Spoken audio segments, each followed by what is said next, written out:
Draft Vision, KFAN.com, Pete Bercich, Paul Allen, Paul Charchian, and Henry Lake. I'm Joe Nelson. Let's talk about the defensive linemen, guys. This is a deep draft when it comes to the defensive line. How long can the Vikings afford to wait in this draft to land a pretty good player at the defensive tackle or end position?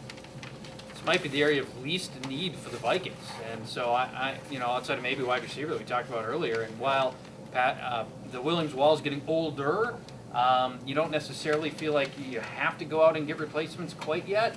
If a value guy drops, anything's possible, and if the right value is there, they could take it. But I don't see the Vikings moving here in the first couple of rounds on the defensive line. Yeah, I think the good news is that we don't need a right end. Pat Williams, you're going to have to find somebody, but it's not too hard to find a decent first and second down nose tackle because you're going to put a pass rusher in there on third down anyway. Yeah. I think the position that may come up is the left end. Ray Edwards had a good couple games I think last year, and I think we've seen how good he can be. Why aren't we getting that every week? I don't know. But there is a position at base end, that left end, usually a decent pass rusher, a bigger guy who can take on double teams because offenses are usually right-handed.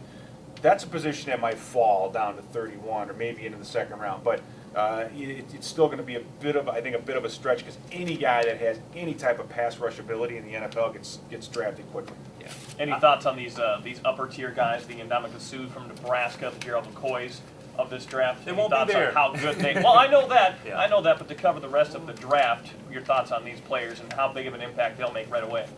I didn't see much of McCoy. We watched Suh a lot. He was on Thursday Night Football a lot, and we've seen him play a fair amount.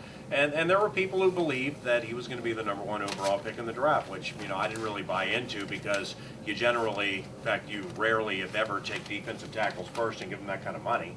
But he's still going to go second and get a lot of money. But you know what? Speaking of his spot and then tying it back into the offensive line, I talked to Paul Charchian about this on our Friday radio show recently, where I could argue it would better suit the Detroit Lions to take a tackle, an offensive tackle, the best one available at the second overall spot, since their number one franchise chip is that quarterback Matthew Stafford.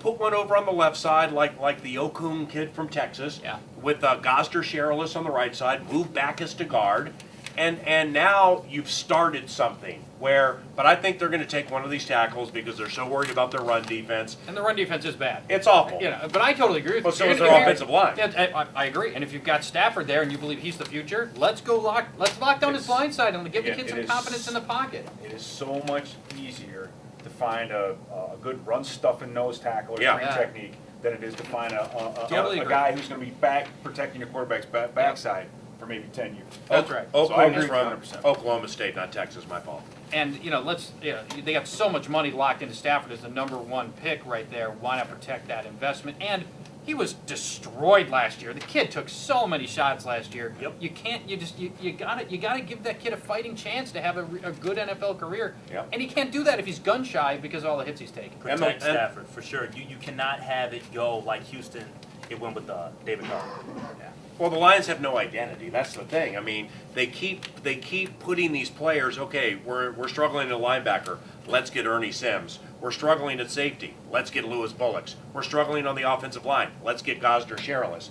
How about mashing on one of those positions a couple of years in a row so at least you become strong? Like the wide receiver position? Yeah, that worked out beautifully, right? But Calvin Johnson's actually elite, so they had the right idea to start there. I'd take that offensive tackle from Oklahoma State, bookending with Gosder Cherilus, give Stafford a chance. Totally I bet agree. they take Des Bryant, number 2.